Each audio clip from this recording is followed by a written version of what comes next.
المائدہ 5واں حصہ جس میں 2 رکوع ہیں۔ يا أيها الذين آمنوا لا تتخذوا الذين اتخذوا دينكم هزوا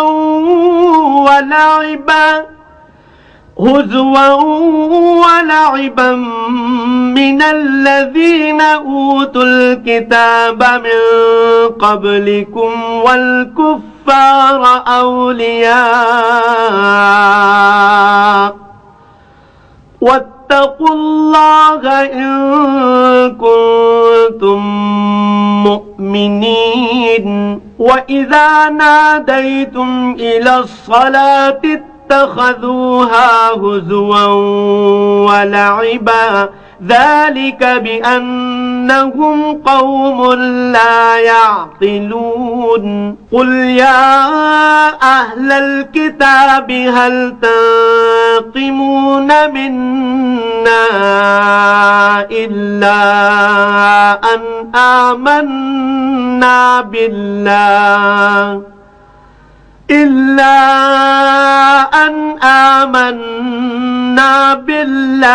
وما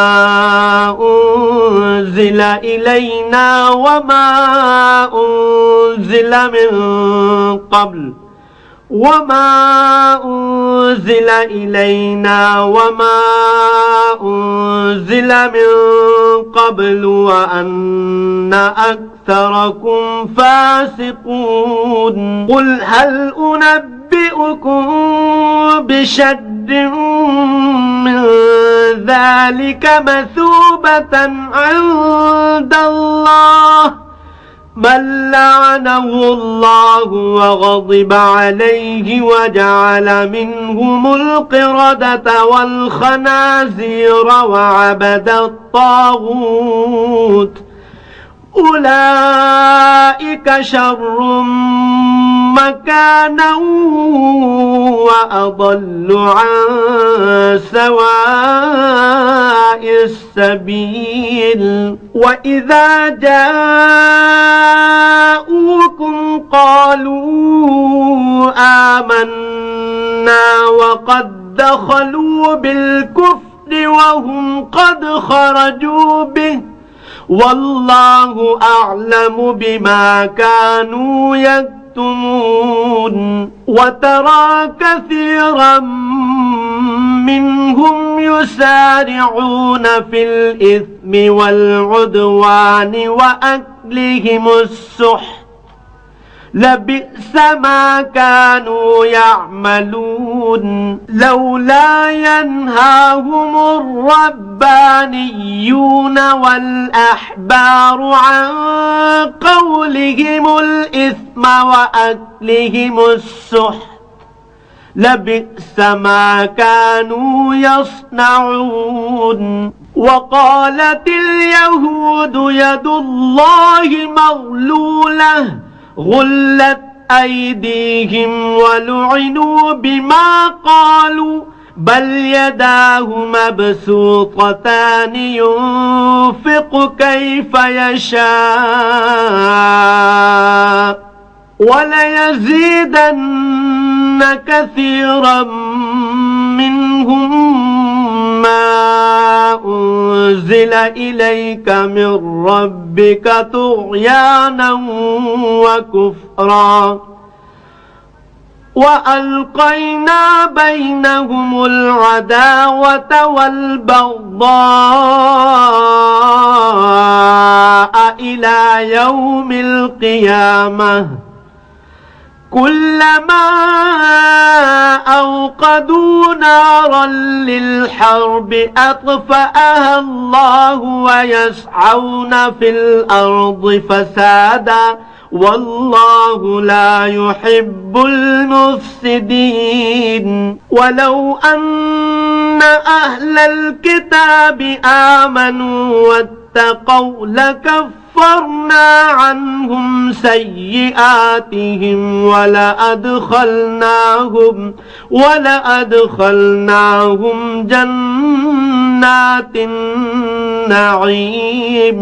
ولو أنهم أقاموا التوراة والإنجيل وما أنزل إليهم من ربهم لأكلوا من فوقهم ومن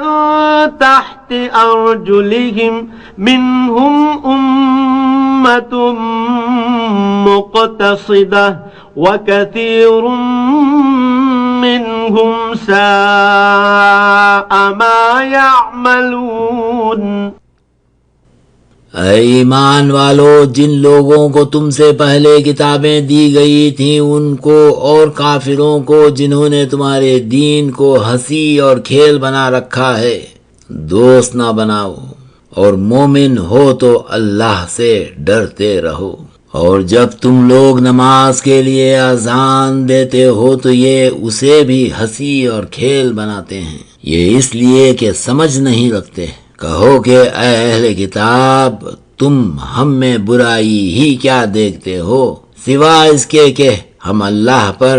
اور جو ہم پر نازل ہوئی اس پر اور جو پہلے نازل ہوئی ان پر ایمان لائے ہیں، اور تم میں اکثر بد کردار ہیں. کہو کہ میں تمہیں بتاؤں کہ اللہ کے ہاں اس سے بھی بدتر جزا پانے والے کون ہیں؟ وہ لوگ ہیں جن پر اللہ نے لعنت کی اور جن پر وہ غضبناک ہوا اور ان میں سے بندر اور سور بنا دیا اور جنہوں نے شیطان کی پرستش کی. ایسے لوگوں کا برا ٹھکانہ ہے اور وہ سیدھے رستے سے بہت دور ہیں. اور جب یہ لوگ تمہارے پاس آتے ہیں تو کہتے ہیں کہ ہم ایمان لے آئے، حالانکہ کفر لے کر آتے ہیں اور اسی کو لے کر جاتے ہیں. اور جن باتوں کو یہ مخفی رکھتے ہیں اللہ ان کو خوب جانتا ہے. اور تم دیکھو گے کہ ان میں اکثر گناہ اور زیادتی اور حرام کھانے میں جلدی کر رہے ہیں. بے شک یہ جو کچھ کرتے ہیں برا کرتے ہیں. بھلا ان کے مشائخ اور علماء انہیں گناہ کی باتوں اور حرام کھانے سے منع کیوں نہیں کرتے؟ بلا شبہ وہ بھی برا کرتے ہیں. اور یہود کہتے ہیں کہ اللہ کا ہاتھ بندھا ہوا ہے، انہی کے ہاتھ باندھے جائیں، اور ایسا کہنے کے سبب ان پر لعنت ہو، بلکہ اس کے دونوں ہاتھ کھلے ہیں، وہ جس طرح چاہتا ہے خرچ کرتا ہے. اور یہ جو تمہارے رب کی طرف سے تم پر نازل ہوئی اس سے ان میں سے اکثر کی شرارت اور انکار اور بڑھے گا، اور ہم نے ان کے باہم عداوت اور بغض قیامت تک کے لیے ڈال دیا ہے. یہ جب لڑائی کے لیے آگ جلاتے ہیں تو اللہ اس کو بجھا دیتا ہے، اور یہ ملک میں فساد کے لیے دوڑتے پھرتے ہیں، اور اللہ فساد کرنے والوں کو دوست نہیں رکھتا. اور اگر اہل کتاب ایمان لاتے اور تقوی اپناتے تو ہم ان سے ان کے گناہ محو کر دیتے اور ان کو جنات النعیم میں داخل کرتے، یعنی نعمت کے جنتوں میں داخل کرتے. اور اگر وہ تورات اور انجیل کو اور جو ان کے رب کی طرف سے ان پر نازل ہوئی ان کو قائم رکھتے تو اپنے اوپر سے اور پاؤں کے نیچے سے کھاتے. ان میں کچھ لوگ میانہ رو ہیں اور بہت سے ایسے ہیں جن کے اعمال برے ہیں. يا أيها الرسول بلغ ما أنزل إليك من ربك وإن لم تفعل فما بلغت رسالته والله يعصمك من الناس إن الله لا يهدي القوم الكافرين. قل يا أهل الكتاب لستم على شيء حتى تقيموا التوراة والإنجيل حتى تقيموا التوراة والإنجيل وما أنزل إليكم من ربكم وليزيدن كثيرا منهم ما أنزل إليك من ربك طغيانا وكفرا فلا تأس على القوم الكافرين إن الذين آمنوا والذين هادوا والصابئون والنصارى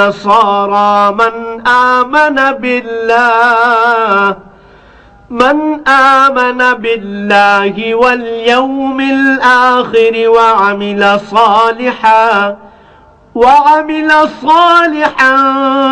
فلا خوف عليهم ولا هم يحزنون لقد أخذنا ميثاق بني إسرائيل وأرسلنا إليهم رسلا كلما جاءهم رسول بما لا تهوى أنفسهم فريقا كذبوا وفريقا يقتلون وحسبوا ألا تكون فتنة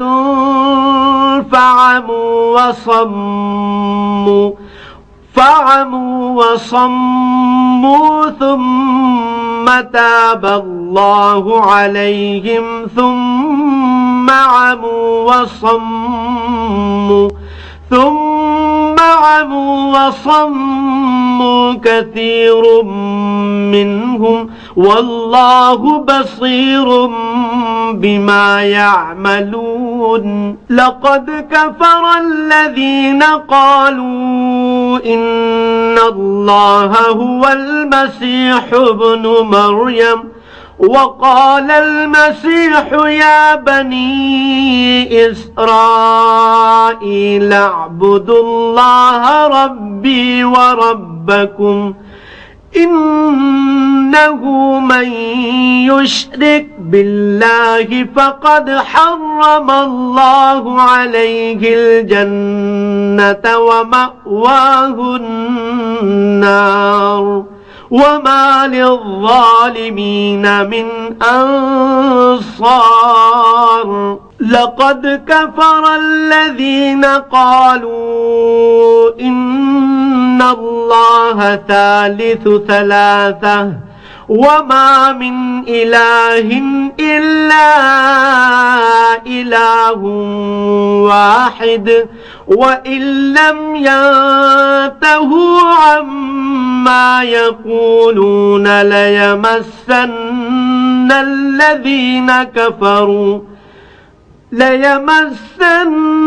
الذين كفروا منهم عذاب أليم أفلا يتوبون إلى الله ويستغفرونه والله غفور رحيم ما المسيح ابن مريم إلا رسول قد خلت من قبله الرسل وأمه صديقة كانا يأكلان الطعام انظر كيف نبين لهم الآيات ثم انظر أنا يؤفكون قل أتعبدون من دون الله ما لا يملك لكم ضرا ولا نفعا والله هو السميع العليم قل يا أهل الكتاب لا تغلوا في دينكم غير الحق ولا تتبعوا تتبعوا أهواء قوم قد ضلوا من قبل وأضلوا كثيرا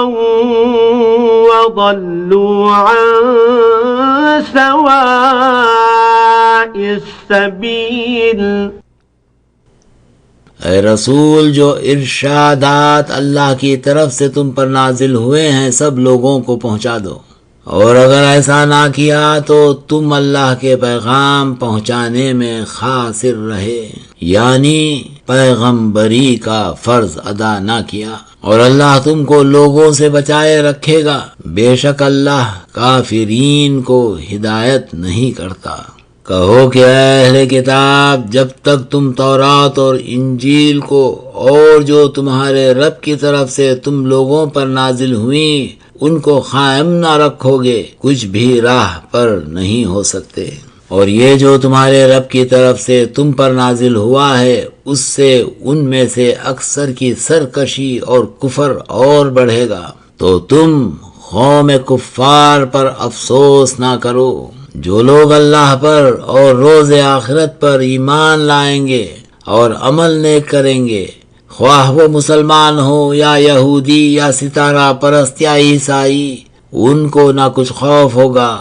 اور نہ وہ غمناک ہوں گے۔ ہم نے بنی اسرائیل سے عہد بھی لیا اور ان کی طرف رسول بھی بھیجے۔ جب کوئی رسول ان کے پاس ایسی باتیں لے کر آتا جن کو ان کے دل نہیں چاہتے تھے تو وہ ایک جماعت کو تو جھٹلا دیتے اور ایک جماعت کو قتل کر دیتے تھے، اور یہ خیال کرتے تھے کہ کوئی آفت نہیں آنے کی، تو وہ اندھے اور بہرے ہو گئے۔ پھر اللہ نے ان پر مہربانی فرمائی، پھر ان میں سے بہت سے اندھے اور بہرے ہو گئے، اور اللہ ان کے سب کاموں کو دیکھ رہا ہے۔ وہ لوگ بے شبہ کافر ہیں جو کہتے ہیں کہ مریم کے بیٹے مسیح اللہ ہیں، حالانکہ مسیح یہود سے یہ کہا کرتے تھے کہ اے بنی اسرائیل، اللہ ہی کی عبادت کرو جو میرا بھی رب ہے اور تمہارا بھی۔ جو شخص اللہ کے ساتھ شرک کرے گا اللہ اس پر جنت کو حرام کر دے گا، اور اس کا ٹھکانہ دوزخ ہے، اور ظالموں کا کوئی مددگار نہیں۔ وہ لوگ کافر ہیں جو اس بات کے قائل ہیں کہ اللہ تین میں سے تیسرا ہے، حالانکہ اس معبود یکتا کے سوا کوئی عبادت کے لائق نہیں۔ اگر یہ لوگ ایسے اقوال سے باز نہیں آئیں گے تو ان میں جو کافر ہوئے ہیں وہ تکلیف دینے والا عذاب پائیں گے۔ تو یہ کیوں اللہ کے آگے توبہ نہیں کرتے اور اس سے گناہوں کی معافی نہیں مانگتے؟ اور اللہ تو غفور الرحیم ہے، یعنی بخشنے والا مہربان ہے۔ مسیح بن مریم تو صرف رسول تھے، ان سے پہلے بھی بہت سے رسول گزر چکے تھے، اور ان کی والدہ ولی تھیں، دونوں کھانا کھاتے تھے۔ دیکھو ہم ان لوگوں کے لیے اپنی آیتیں کس طرح کھول کھول کر بیان کرتے ہیں، پھر دیکھو یہ کدھر الٹے جا رہے ہیں۔ کہو کہ تم اللہ کے سوا ایسی چیز کو کیوں پرستش کرتے ہو جس کو تمہارے نفع اور نقصان کا کچھ بھی اختیار نہیں، اور اللہ ہی سمیع العلیم ہے، یعنی اللہ ہی سنتا جانتا ہے۔ کہو کہ اے اہل کتاب، اپنے دین میں ناحق مبالغہ نہ کرو اور ایسے لوگوں کی خواہشوں کے پیچھے نہ چلو جو پہلے گمراہ ہوئے اور بھی اکثروں کو گمراہ کر گئے اور سیدھے راستے سے بھٹک گئے۔